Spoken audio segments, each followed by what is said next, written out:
So we're back. So the next thing we wanted to talk about was Dragon Con. Dragon Con was great.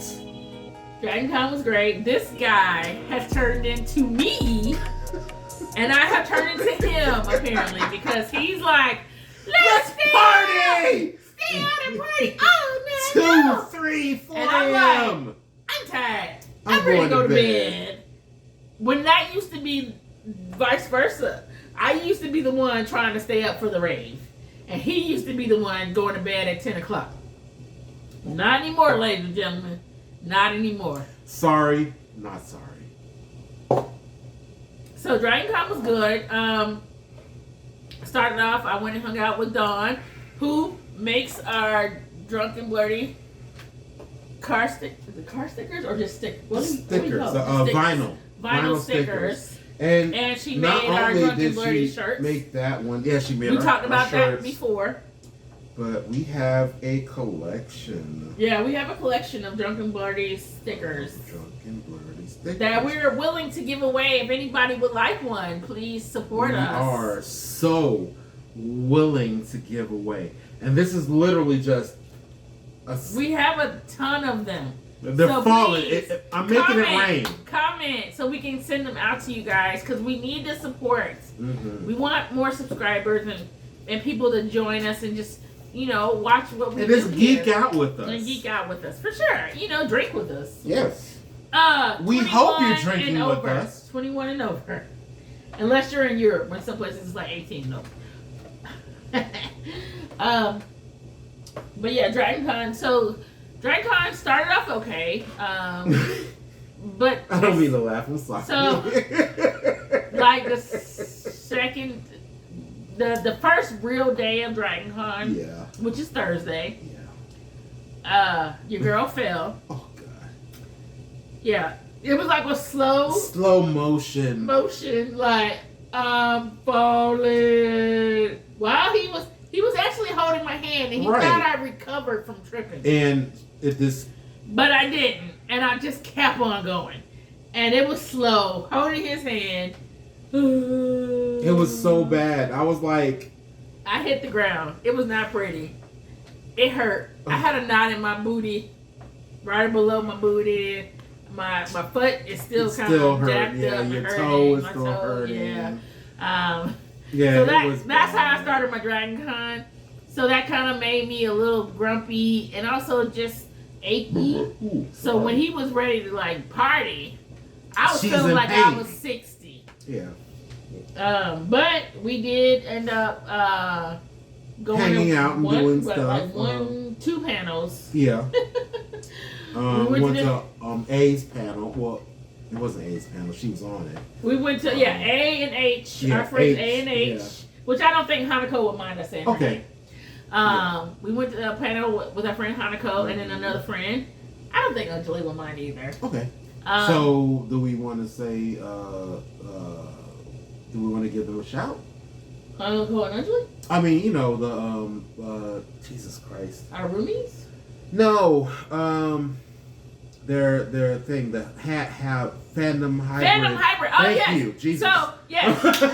I was like, what are you talking about? Let me remind you, I am drunk. Our friend Hanako and our friend Anjali, they're both on a panel for Miss Marvel. Yes. So we went to that on Sunday morning. That was great. Because we didn't do a lot of panels this year. And we, so that was one panel we went to. And so Hanako has a podcast with Anthony, Michael and Lori, Michelle, and Casey, for different shows, called Fandom Hybrid, and it's one of my favorite podcasts to listen to. So please check out Fandom Hybrid. Check them out. They're a great podcast. They're very insightful and they're funny. And they're funny. Yes, you know, it's just fun to hear them talk about nerdy things. And honestly, to be honest, from a black person's point of view, it's great. Or not just a black person, it's a person of color. It's a person of color. In general. You gonna have some more? You want me to get it for you? No, because I'm trying to make it through this episode. Okay. So yeah. Okay. Do you want some more? Yeah. Let me have a little more. Gotcha.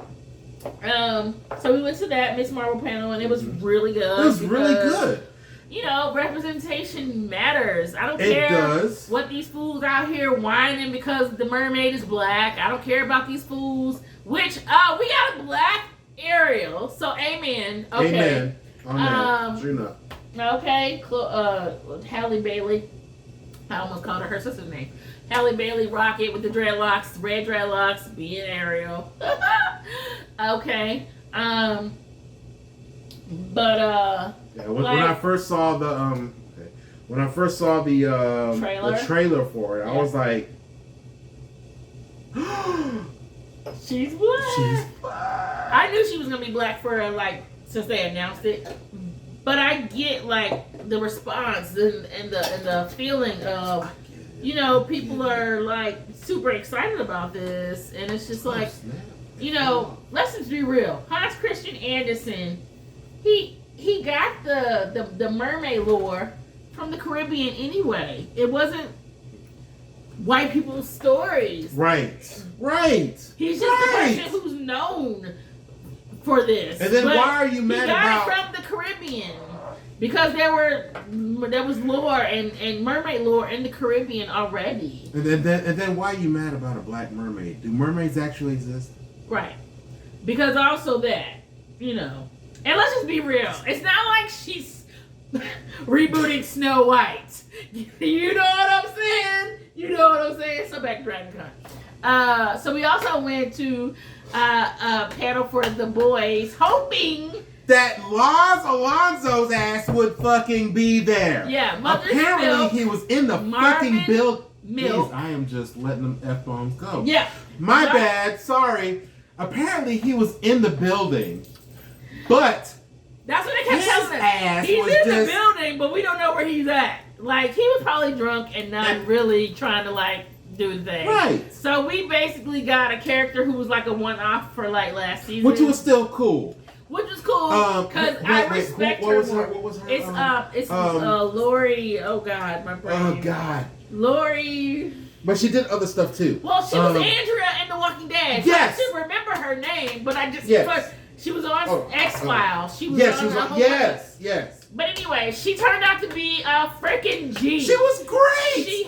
She carried the whole damn panel by herself. And she was awesome. She was awesome, but she's also a fucking hero. Yes. She has gone undercover as an actress to stop child trafficking of children, human trafficking. She worked with the FBI and the CIA. The CIA, one of them IAs. All of them. Okay. To stop human trafficking. And how awesome is that? Her whole thing was amazing, and it was just I got teary-eyed because I was just that's how you use your fame. You don't freaking Lori Holden. So shout out to her. Big shout out. The only reason why I forgot because I'm tipsy and I might be drunk.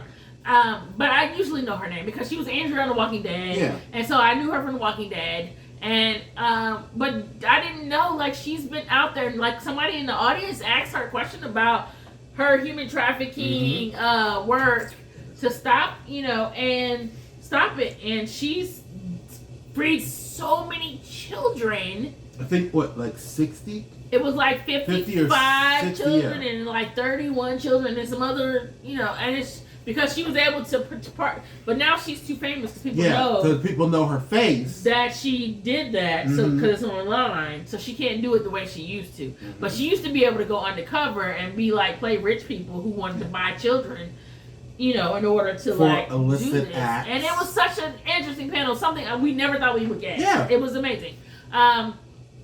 And so we did end up getting our picture taken with Laz Alonso. Yeah. And he was cool. He was cool. We didn't get a chance because I wanted to ask him what the fuck were you at our motherfucking panel because we never got to see him on a panel because I had a question based on Phantom Hybrid's discussion about Mother's Milk and his wife Monique. Yes. I had a question. And that and I'm going to pose this question to our audience.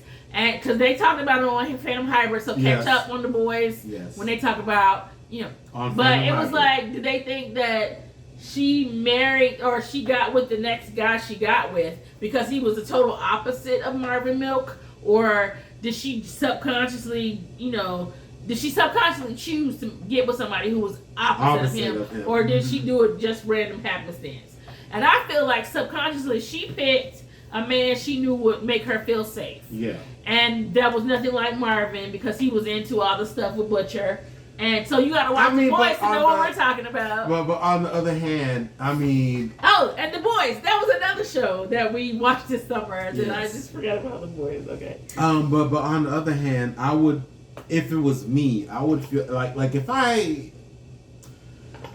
woke up one day and realized that you were, let's say this was not War of the Roses. What is that? Not Wanted. Damn it! I'm thinking of all the damn Jolie movies. Nah, it's not even Wanted. Angelina Jolie. Oh, Mr. and Mrs. Smith. Mr. and Mrs. Smith. Now, so if I woke up one day and realized that she was Mrs. Smith, I would feel comfortable with her. Like she says, "Hey, we need to go. We need to go." Okay, baby. But you're a ride and die. You're a ride and die. As to what I need to do like in order to help you out. But you want something like that to happen. Like you probably like dreaming that one day you will find out that your wife is really an assassin or a murderer or a badass spy assassin extraordinaire. I would love that. I would fucking. I know you I would. am down for you. I am Team D. You're such a weirdo. But yeah, so Team Nick. The Boys was awesome. It was gruesome as per usual. Yeah. Also, but it was fun. Jensen Ackles was on this season as Soldier Boy. He was amazing. What's the name? The Termite? No, and there was the Termite, which was like Ant-Man. If you have not seen, but we will not spoil what happens with the Termite. Please see it. And oh my god, I got a Herogasm sticker. No, what's the sticker? And I actually won off the Phantom Hybrid podcast. I won a Herogasm comic, which I need to get, but I'm excited to read it because Herogasm. Well, it ends with gasm, so that's all you need to know. If you ain't watched the show, go watch the show. The Boys. Herogasm was epic. It was epic. It was epic. Herogasm was something definitely we would attend. I would so attend that. Just to be a fly on the wall, I would be a Herogasm. Yeah. Just to be a fly on the wall. For sure. So back to Dragon Con. Quiet. He dressed up as a Jedi. I was a Jedi, finally. I ended up getting a lightsaber. Finally. He got a lightsaber, yes. What else happened at Dragon Con? It was a lot that was going on. It was a lot of Eddie's cosplays. It was a lot of Hellfire Clubs. We both had our Hellfire Clubs shirts on. And people loved them, even though they weren't like with the black sleeves. People still were like, every time they saw us. And I mean, it was still too hot for long sleeves. Just be honest. What else? We definitely went to the rave on the last night and stayed up late and hung out till like 4 on the last night. A lot of great costumes. Yeah, a lot of great costumes. People that put, literally their heart into it and a lot of time and a lot of money into their costumes, and they were fantastic. Yeah. Shout out to all the Connors who go and actually make their costumes, like literally make their costumes. Yeah, cosplay ain't no joke. Those costumes were awesome. Completely awesome. If I saw you and I got a picture with you, it's literally because I loved your costume. Yeah, he got a lot of pictures, and I got some for him too. All right, so House of the MF and Dragon. So Game of Thrones is literally one of my most favorite shows since I was born. I don't care that it ended badly or didn't end the way I wanted it to. I don't care. It's still one of the people didn't die best like they shows should I've ever watched. And it's one of my favorite shows. And so I started reading the book. So I read the first book and I started reading the second one and I kind of fell off. And then so now I'm on the third one because I'm trying to like catch up and read. Because what I hadn't realized is that the 5th book, I think it is where everything stops in Game of Thrones. So they had like 3.5 seasons of Game of Thrones without any source material because they just kind of had to keep going because George R.R. Martin hadn't written the rest of the stuff. But anyway, House of the Freaking Dragon is based on Fire and Blood, which was written as like a Targaryen history. And there are a lot of different things because of course I gotta go to Wiki and like read things that happen because I want to know what his version of things are versus what they're doing in the show because they've changed a lot. Like if you go read like the way things are happening to Rhaenyra and Alicent and just with the king and Daemon. But look, let me tell y'all something. If y'all want a character, Daemon. If y'all want a character to love and hate all at the same time that makes your whole heart like you don't understand why you love him so much, but you also hate him so much. Daemon. You also you don't want him to go away. At Daemon all. Targaryen. But then you want his ass to go away. Played by Matt Smith. Hello, Doctor Who. 11. Okay. He is playing the out of Daemon Targaryen. Just so y'all know. If y'all not into Game of Thrones or House of Dragon, that's fine. I don't judge me. I won't judge you, boo. But he is playing the hell out of this character. He can't get the bottle open. More liquor for us. Be careful, please. Because we don't need to be any more drunk than we are. Be careful with the knife. You have a knife. I got it started. So we watched the first 5 episodes, which the first 5 episodes, spoiler alert, covers kind of like the before of what happens before the Dance of the Dragon, which is Rhaenyra and Aegon fighting against each other. Aegon II fighting against each other for the throne of the Iron Throne in the Seven Kingdoms. And it's showing Rhaenyra when she was young and Alicent when she was young and before everything went down, before she married, but Alicent married the king, and it shows basically that Daemon and Rhaenyra kind of have an interest, even though they're uncle and niece. And previously, but that's how the Targaryens get down. Apparently, we know how they get down. Ooh, look at that! Yeah, it looks. It's like the chocolatini. We know how they get down in the Targaryen household. Y'all don't play games because let's just be real. And this is what bothers me about people now. Obviously, we know this. It's nasty. Obviously, you know this is gross because it's like, wait, we're not king shaming.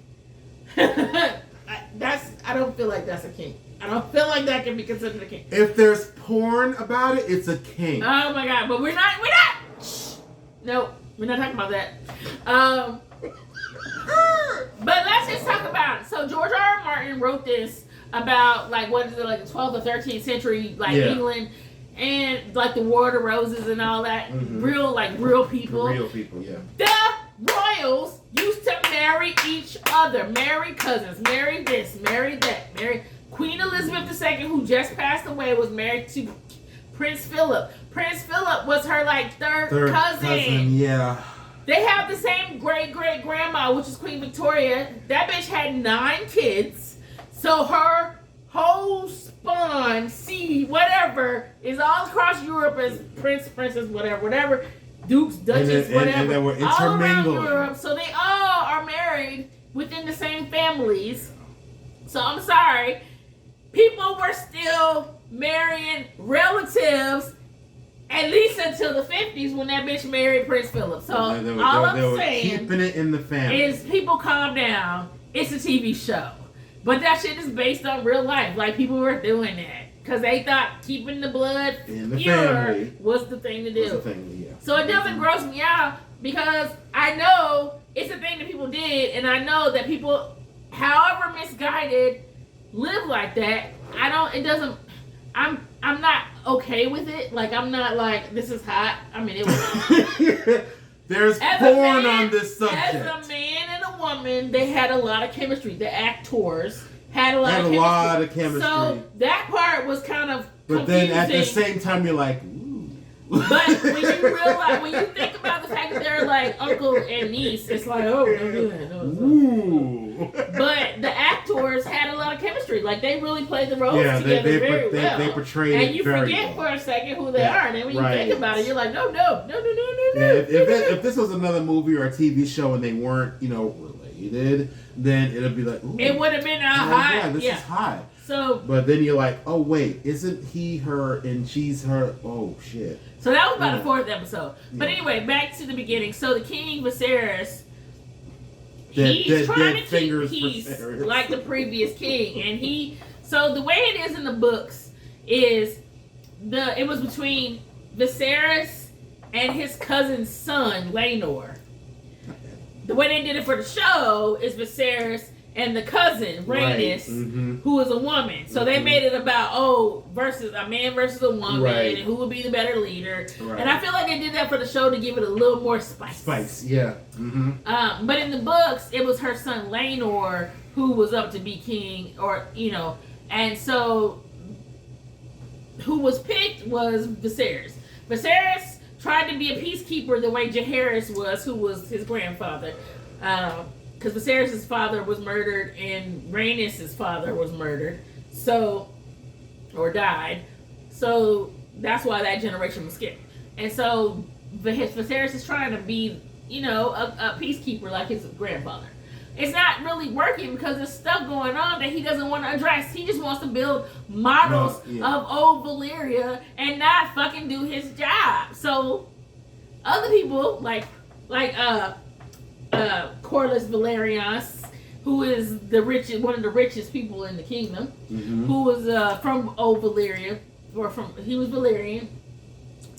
He's trying to tell him he's the brother, right? He's the brother. Yeah, he's the brother. Obviously, he's not the brother in the original works, but he's the brother on the show. So if anybody got a problem with that, you can go suck my toe, because I don't care. Because as my girls from the Sisters... I am just glad to see us represented. As my girls from the Sister Speak Nation, Sister Speak is another podcast I listen to. Shout out to Sister K, Sister A, Sister J, Sister LM. One of their listeners coined him as Sea Snack because his name is the Sea Snake.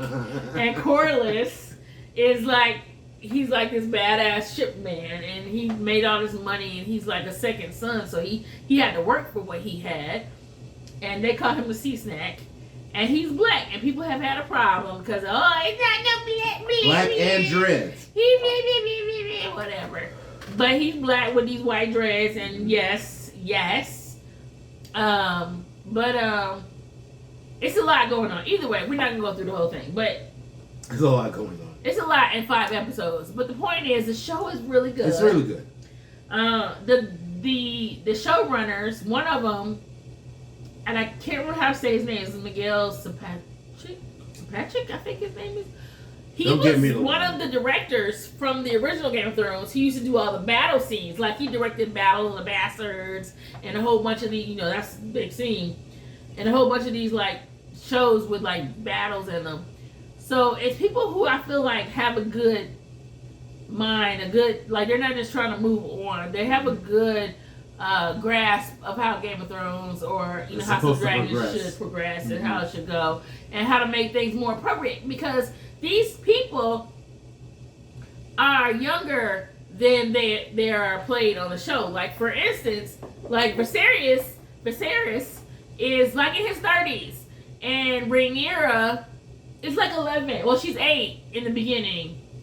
Damn, was she that young? When her mother passes away, she's 8. Well, in the story, they have her 14, 15 in the TV show, because you can't have sex scenes or almost sex scenes. With an 8-year-old?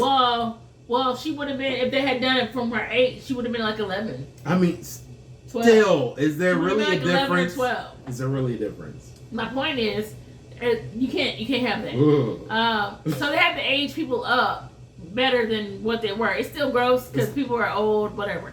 But nasty apparently. They made sure that the ages were aged up, because when you find out, in Game of Thrones, Cersei was brought to King's Landing when she was 11. Mm-hmm.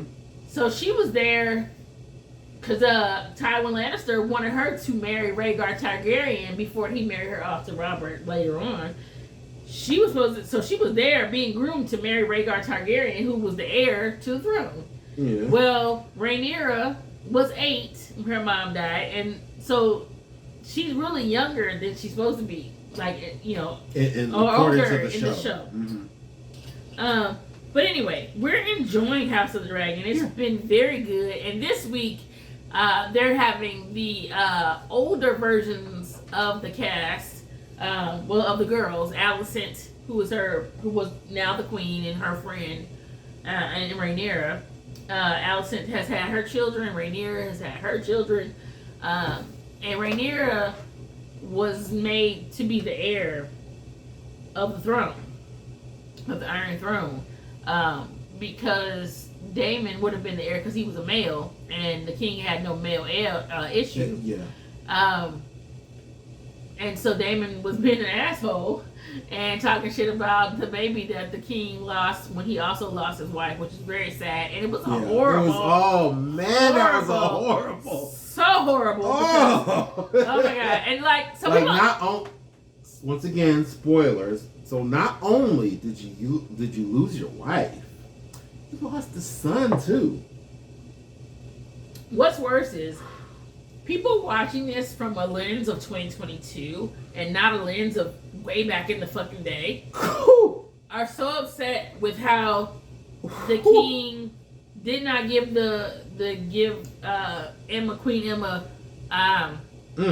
the knowledge that she was gonna die and that he was gonna try to save the kid and her death was just gonna have to happen. And he didn't tell her anything. He just let her suffer in pain and horrible, and she died in a horrible way. Well, that's what they did back then. They didn't care about the woman. There was no... This is what they did in those times. There was no 2020 medical anything. I'm not condoning it. It's shitty. Don't get me wrong. But I just, like, this is just what they did back in the day. The woman just did not matter. And so it's not shocking to me that they did this. What is shocking to me is that not only did they do that to that poor woman and then cause her all that grief and pain before she died, but then the baby died. That part. So it was too long. It was like not worth it. Either way, the baby was going to die anyway. She would have died anyway, but at least she would have known what she was working with. Honestly, I don't even think she would have died if just let the baby just, well, she would have miscarriage. But it's just the sheer brutality of it for me. I don't know how that works if women survive if the baby's carried to full term and dies inside her. I don't know, because I've only known that people have had to give birth to babies that have passed away, but I don't know that they've died at full term and then they've given birth. So I don't know. I'm not a. Either way it goes, it was pretty freaking brutal. It was gruesome. It's just like, I think people always forget, like, you gotta view it with the lens of that time. Because when you view it with, of course it's gonna be messed up from our time. Like, we don't, but they don't have the medical prowess or information that we have now. That was bad. Even I was like, holy crap. Yeah, it was bad. But House of Dragon though has been very good. Yes. One of my favorite scenes has been the young little sir from House Blackwood. He was getting when Prince Rhaenyra was on her tour to go find a suitor, and the little young man from House Blackwood had to take care of the young man from House Bracken. Yes, sir. Because apparently, how it was described in the video I watched about this is the Brackens and the Blackwoods are like the Hatfields and the McCoys. And so they're always at each other's throat. But this little young man... That little bastard did a Rodrigo on his head. Stabby. And he killed the bigger guy. And nobody expected that to happen. And so online it was like... They were all like... The fuck is around and fuck is out. So that was fun. That was fun. That was great. Nobody expected that. You know, it's like everybody then me. So that was fun. I mean, it's been a lot. It's been, you know, Rainier handling Damon all, you know, keeping him in line somewhat. You know, Sir Kristen Cole murdering the Night of Kisses because he was mad because he came over there and told him, oh yeah, Sir Kristen Cole. That part. Sir Kristen Cole getting questioned by the Queen, and the Queen said, and he just dumped his purse right there. What the hell, man? I know we're jumping all over the place, but that's you don't dump your purse. The Queen was like, in front of the Queen. You don't dump your purse in front of the Queen. Him, I just wanted to know. Well, yes, it was me, my Queen. I sinned with the princess. You keep that shit with you to your grave. Till you die. Till you fucking die. Oh my god. But anyway, we're not giving away too much because we want you to go watch it. But it's really good. If anything, we're hoping that our dialogue makes you want to watch it. It's really good. It's really good. And it's a fun show to watch. There's Otto Hightower, who is like broke Littlefinger. I've never heard that. Well, no, they call him Discount Littlefinger, and they call him Great Value Littlefinger. GV Littlefinger. He's the hand of the king, and he's just like moving his daughter. That's why Alicent married the king, because he moved his daughter in place when the king was mourning over his dead wife, who he let die. And you know. Oh wait, let's talk about letting die. Damon killing his wife. Oh my God, Damon killing his wife, Rhea Royce. He did it all Jedi-like. He was calming the horse. He was not calming the horse. Listen, he was calming the horse. Listen. No. He did. No. He was calming the horse. The horse was already calm. No. What stirred the horse up is when she grabbed her bow to act like she was going to react. And that's what got the horse. BS. Because it's not like she took that horse out for the first time. I guarantee you that horse has been out with her on many hunts. I guarantee you that horse has been out with on her with many hunts. So the horse knew what was up and was trying to, pay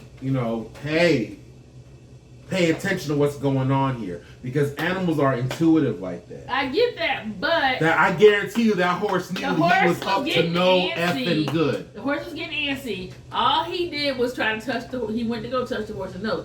But when she pulled her bow out, like she was panicking and pulled her bow out, that's when the horse flipped and did the thing and then dropped her. Oh, I'm just glad he did. I watched the scene the other day, and that's when it happened. Mm-hmm. I watched it again the other day. Okay. Well, he didn't make the horse flip out. The horse flipped out when he felt her like pulling out her bow and getting panicked. That's when the horse panicked. Granted, he did kill that bitch. He beat her in the head with the rock. And that was janky and jacked up because it's Damon, but it's also Damon who you want to be in the show forever because he makes the show. It's getting serious. The person you love to hate. We are going to take a slight break because liquor is coming out of it.